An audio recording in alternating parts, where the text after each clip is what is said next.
अस्सलाम वालेकुम, welcome to the slide show doctor and अब हम पहुंचे हैं last part fourth of our weight loss, वज़न कैसे कम किया जाए। और लाइफस्टाइल मैनेजमेंट का जो हमारा टॉपिक है, हमारी प्लेलिस्ट है, उसमें ये चौथे पार्ट है जिसमें हम मोटापे की पेचीदगियां यानी कॉम्प्लिकेशंस के बारे में बात करेंगे। तो हमने सबसे पहले बात की सेट पॉइंट थ्योरी के बारे में, ताकि हमने समझा कि सेट पॉइंट थ्योरी क्या होती है और क्यों बहुत से लोगों को प्रॉब्लम होती है कि वो अपना वेट लॉस इतनी आसानी से नहीं कर सकते जितना ये लगता है।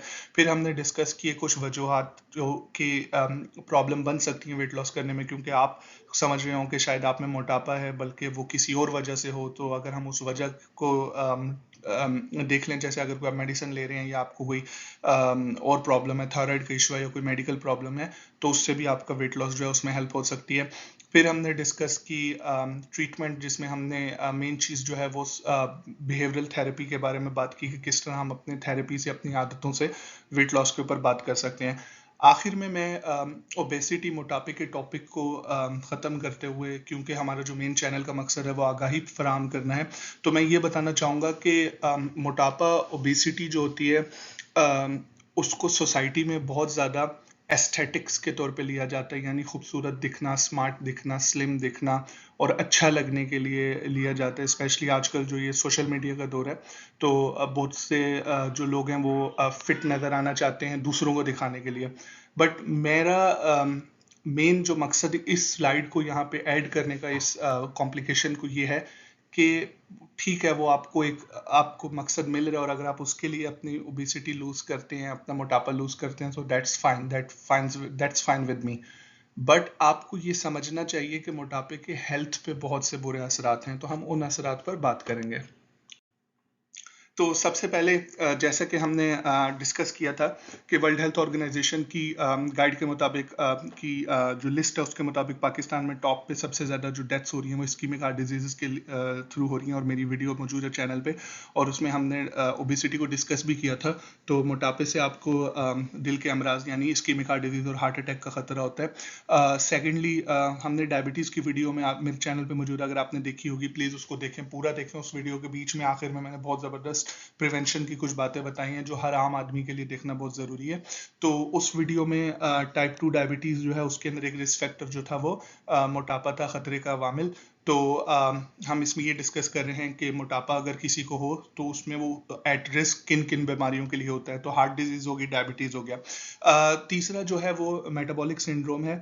मेटाबॉलिक सिंड्रोम बेसिकली क्या होता है कि आपने सिर्फ ये चीज़ समझनी है कि अगर आप फीमेल हैं और आपकी जो वेस्ट है, आपकी वेस्ट अगर 35 इंच से ज़्यादा है, और अगर आप मेल हैं और आपकी जो वेस्ट है वो 40 इंच से ज़्यादा है, यानी आपने अपनी वेस्ट नापनी है, और अगर आपकी वेस्ट जो है वो 35 इंच से ज़्यादा है औरतों के लिए और 40 इंच से ज़्यादा है मर्दों के लिए, तो इसका मतलब ये है कि आप में कुछ खास बीमारियों के रिस्क ज़्यादा हैं। ये रिसर्च हुई है, और उसमें अगर वो खास बीमारियां जो हैं उसमें डायबिटीज़ आ जाता है, ब्लड प्रेशर आ जाता है, कोलेस्ट्रॉल हाई आ जाता है, तो फिर इसका मतलब है कि आप में मेटाबॉलिक सिंड्रोम है। तो मेटाबॉलिक सिंड्रोम का ताल्लुक जो होता है डायरेक्टली आपकी वेस्ट की लेंथ से होता है, और अगर आपकी वेस्ट जो है, जो उसका सरकमफेरेंस है, जो आपकी वेस्ट है, अगर वो ज़्यादा है, तो उसको जो है, फिर इसका मतलब है कि आप एट रिस्क हैं। तो बताने का मकसद ये है कि अगर आपकी वेस्ट ज़्यादा हो तो आप प्लीज़ अपने डॉक्टर के पास जाएं, अपने ब्लड प्रेशर का मुआयना करवाएं, अपने ग्लूकोज लेवल का मुआयना करवाएं और अपने कोलेस्ट्रॉल का मुआयना करवाएं, टू मेक श्योर कि आपको मेटाबॉलिक सिंड्रोम ना हो, और उससे फिर आप एट रिस्क हो जाएंगे बहुत सी डिजीजेस के। ऑस्टियोआर्थराइटिस, आर्थराइटिस जो होता है उसकी दो टाइप्स होती हैं, ऑस्टियोआर्थराइटिस, रूमेटाइड आर्थराइटिस। तो रूमेटाइड आर्थराइटिस जो होता है वो मोस्टली जो होता है वो इम्यून रिलेटेड होता है, लेकिन ऑस्टियोआर्थराइटिस सबसे ज़्यादा कॉमन आर्थराइटिस की किस्म होती है। इसमें क्या होता है कि जब आप बहुत ज़्यादा काम करते हैं और एज के साथ साथ जब आपकी एज बढ़ती है, उम्र के साथ साथ आपके घुटनों में, आपके पाँव में आर्थराइटिस हो जाता है, आपकी बैक में आर्थराइटिस हो जाता है। यानी अगर ये आपकी हड्डी है, तो ये अगर आपकी हड्डी है और ये एक जॉइंट है, और ये हड्डी का दूसरा जॉइंट है, तो इस जॉइंट के बीच में आपके वेयर एंड टेयर हो जाता है, कुछ टूट पट हो जाती है, तो जिसकी वजह से उस वेयर एंड टेयर की वजह से आपको जॉइंट में इन्फ्लेमेशन होती है, सूजन होती है। तो ये कॉमन चीज़ है, एज रिलेटेड चीज़ है। इसकी जो ट्रीटमेंट होती है वो मैं कभी आगे डिस्कस करूंगा, बट मोस्टली हम इसमें या तो पेन किलर्स लेते हैं, नहीं तो फिर हम फिजिकल थेरेपी करते हैं, और वरना फिर हम इसको रिप्लेस करवाते हैं। बट जो मेन मकसद है इस वीडियो का वो बताने का ये है कि ओबेसिटी से आर्थराइटिस क्यों हो रहा है। एक 30 साल का जो लड़का है उसको वो बीमारी क्यों हो रही है जो उसको 60 साल की उम्र में होनी चाहिए थी। तो कॉन्सेप्ट सिंपल है, 60 साल का बंदा जो है वो 60 साल तक काम करता है, उसके पाँव पर, उसके घुटनों पर, उसकी नीज पर प्रेशर पड़ता है, जिससे उसकी वेयर एंड टेयर होती है, जिससे उसके जॉइंट में जो है वो चेंजेस आते हैं, तब्दीलियां आती हैं जो उसको आर्थराइटिस देती हैं। सुबह से शाम तक वो खड़ा रहता है, वो नौकरी करता है, जिससे उसको ये आर्थराइटिस होता है। पर 30 साल के लड़के को ऐसा क्यों हो रहा है? उसकी वजह यह है कि उस लड़के को मोटापा है, ओबेसिटी है। तो उस बंदे को 60 साल की उम्र में हो रहा है क्योंकि उसका वजन जो था वो 70 किलो था। इस 30 साल के लड़के का वजन जो है वो 180 किलो है, ऑलमोस्ट डबल से भी ज्यादा है, तो 150 किलो है। तो जब आपका वजन ज्यादा होगा तो आपके जॉइंट्स के ऊपर, आपके बोन्स के ऊपर ज्यादा वजन पड़ेगा, उनको वो वजन झेलना पड़ेगा। प्रॉब्लम इसमें ये आता है कि शुरू में तो आप ताकत में होते हैं, जब आप 20 के होते हैं, 30 के होते हैं, 40 के होते हैं, आप में एनर्जी होती है। पर जैसे ही आप 60 के होते हैं, आप 70 के होते हैं, आप बेड रिडन होते हैं, तो आपके लिए अपने वजन को संभालना बहुत मुश्किल हो जाता है, क्योंकि आपके घुटनों में वो ताकत नहीं रहती। तो ये एक इसकी बहुत बड़ी कॉम्प्लिकेशन है। अगर आप चाहते हैं कि मैं इस पर और बात करूं तो कमेंट सेक्शन में बताइएगा, मैं इस पर एक अलग से वीडियो बना सकता हूं। स्लीप एपनिया क्या होता है? सिंपल सी लॉजिक है कि आपका जो गला होता है, इस गले में कुछ मसल्स होते हैं, कुछ सॉफ्ट टिश्यूज होते हैं।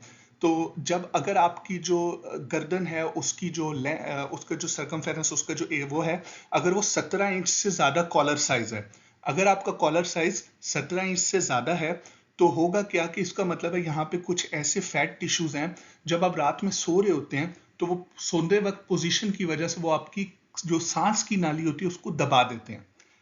अब वो उसको 1 घंटे में कुछ 4 दफा, 5 दफा, 6 दफा, 8 दफा, डिपेंडिंग ऑन बंदे के कितना ज्यादा वेट है इस जगह पे, उसको उतनी दफा दबाएंगे। तो जब वो सोते वक्त आपकी सांस की नाली को दबाएंगे तो वो कुछ सेकंड के लिए आपका सांस उखड़ेगा, आपको सांस लेने में दुश्वारी होगी, और आप एकदम नींद से उठेंगे और आप सांस के लिए गैस्प कर रहे होंगे। आपको सुबह में बहुत ज्यादा जो है थकावट होगी, आपकी नींद पूरी नहीं हुई हो रही होगी, आप किसी से बात कर रहे होंगे सुबह में, तो आप बात करते करते एकदम आप को नींद का झोंका आएगा।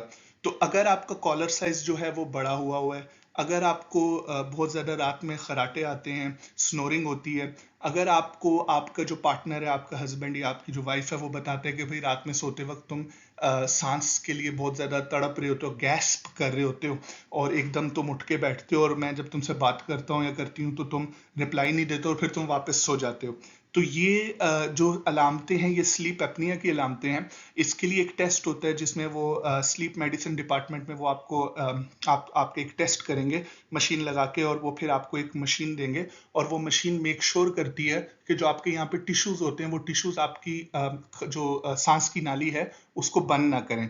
तो वो आपको हवा के प्रेशर से मेक श्योर करते हैं। तो आप में से जितने भी लोग कोई ये मसले, ये सिम्टम्स है, प्लीज अपने डॉक्टर से बात करें। स्लीप एपनिया को सीरियसली लेंगे, बहुत खतरनाक बीमारी है। इससे सबसे बड़ा खतरा जो है आपकी जो फेफड़े होते हैं उनकी शरियानों के अंदर होता है, उसमें ब्लड प्रेशर बढ़ जाता है, और ये डेडली डिजीज है, आपके हार्ट फेलियर भी हो सकता है। तो इसके बारे में, तो आप अगर आप स्नोरिंग बहुत ज़्यादा करते हैं, अगर आप रात को गैस्पिंग करते हैं सांस के लिए, और अगर आपका कॉलर साइज बड़ा है, तो अपने डॉक्टर से बात करें, वो आपसे कुछ सवालात करेंगे इससे रिलेटेड, और फिर वो आपको स्लीप मेडिसिन रेफर कर देंगे। वो आपको एक रात अपने पास रखेंगे, सुलाएंगे, चेक करेंगे कि आप कितनी दफ़ा 1 घंटे में सांस की नाली बंद होती है, फिर वो आपको मशीन देंगे।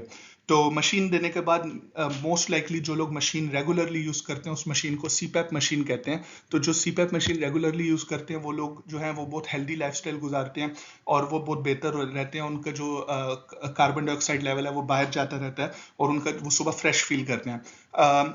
इसके अलावा अगर ये भी ना हो तो मैं इस पर डायरेक्ट डिटेल में बात नहीं करना चाह रहा, लेकिन आपकी सर्जरी जो है फिर वो एक ऑप्शन होता है जिससे आपके गले के टिश्यूज जो हैं वो कम किए जा सकते हैं, पर CPAP is a very good option. Third जो है वो सबसे इंपॉर्टेंट मसला जो है वो तौलीदी मसाइल यानी इनफर्टिलिटी है। जैसे मैंने पीसीओडी में डिस्कस किया कि पॉलिसिस्टिक ओवरी जिन लड़कियों को हो जाता है तो इनफर्टिलिटी एक बहुत बड़ा मसला होता है। इसी तरह जब मोटापा बहुत ज़्यादा होता है तो आपके जिस्म में कोई हार्मोनल चेंजेस होते हैं जिसकी वजह से आपके प्रेग्नेंट होने के चांसेस जो होते हैं वो कम होते हैं, क्योंकि जो अंडादानी होती है, ओवरी होती है, वो ओव्यूलेशन नहीं करती। तो इसलिए बहुत ज़रूरी है कि आप अगर प्रेगनेंसी के लिए ट्राई कर रहे हैं तो अपना वेट जो है उसके ऊपर बहुत ज़्यादा ध्यान दें, वेट लॉस करें। अगर आप वेट लॉस करेंगे आप में चर्बी कम होगी, आपके हार्मोन रेगुलर होंगे, आपके पीरियड्स रेगुलर होंगे, आपकी ओव्यूलेशन रेगुलर होगी, और जब अंडादानी से जो अंडा निकलता है जिसे ओव्यूलेशन कहते हैं, जब वो रेगुलर होगी तो आपके प्रेगनेंसी के चांसेस भी बढ़ेंगे। तो आखिर में हम इस वीडियो को एंड करते हैं। ये हमारा लाइफस्टाइल मैनेजमेंट और ओबेसिटी और मोटापा और वेट लॉस के ऊपर हमने एक छोटी सी कोशिश की है कि हम लोगों को गाइड कर सकें कि किस तरह वो अपना वजन कम कर सकते हैं और आखिर ऐसी क्या दुश्वारियां आती हैं जो बिहेवियरल तौर पर उन्हें वजन कम करने में प्रॉब्लम देती हैं। आपको किसी भी किस्म का कोई क्वेश्चन हो तो प्लीज़ कमेंट सेक्शन में बताएं। अगर आप किसी खास टॉपिक पर वीडियो बनवाना चाह रहे हैं तो आप मुझे बताएं, मैं कोशिश करूंगा अपने फ्री टाइम पे उस पर वीडियो बनवाने का। जो मेन हमारा जो टारगेट है प्रिवेंशन, जो टॉप वर्ल्ड हेल्थ ऑर्गेनाइजेशन की जो अमवात कॉज करने वाली बीमारियां हैं उन पर बात करना, वो जो है वो जारी रहेगा और वो मेरा मेन चैनल जो है उस पर जारी रहेगा। लेकिन ये एक मैंने अलग से प्लेलिस्ट बनाई है लाइफस्टाइल मैनेजमेंट पे। तो आज मैंने डिस्कस करते वक्त ये बताया कि ये सोचा कि जो लेबल रीडिंग है आई थिंक उस पर भी एक वीडियो होनी चाहिए। तो मैं इंशाल्लाह कोशिश करूंगा कि मैं लेबल रीड करने के ऊपर अब एक वीडियो बनाऊं, वो वीडियो ज़रूर देखिएगा और उससे आपको आइडिया होगा। और खुद भी कोशिश करें लेबल रीड करने का। आप आप बहुत सी चीज़ें छोड़ देंगे जब आप देखेंगे आप सिर्फ शुगर ले रहे हैं, आपको लेबल रीड करना अगर आ जाएगा। और पाकिस्तान में तो बहुत सी चीज़ों पे लेबल होता भी नहीं है, तो उन पे तो हमें पता भी नहीं कि उनमें बेकरी वाला और मोहल्ले में जो है वो दुकानदार वो क्या क्या चीज़ें डाल रहा है। तो प्लीज़ सब्सक्राइब करें, लाइक करें, वीडियो को आखिर तक देखें, और लाइक ज़रूर करें ताकि एक YouTube जो है वो एक ख़ास जो पाकिस्तानी पॉपुलेशन है उसको ये वीडियो दिखाए। और वरना जो है वो मोस्ट लाइकली ये USA में ही वीडियो जा रही होती है और यहाँ के लोगों को ये समझ नहीं आती। तो प्लीज़ इसको लाइक करें, सब्सक्राइब करें, शेयर करें और अपनी दुआओं में याद रखिएगा। अल्लाह हाफ़िज़।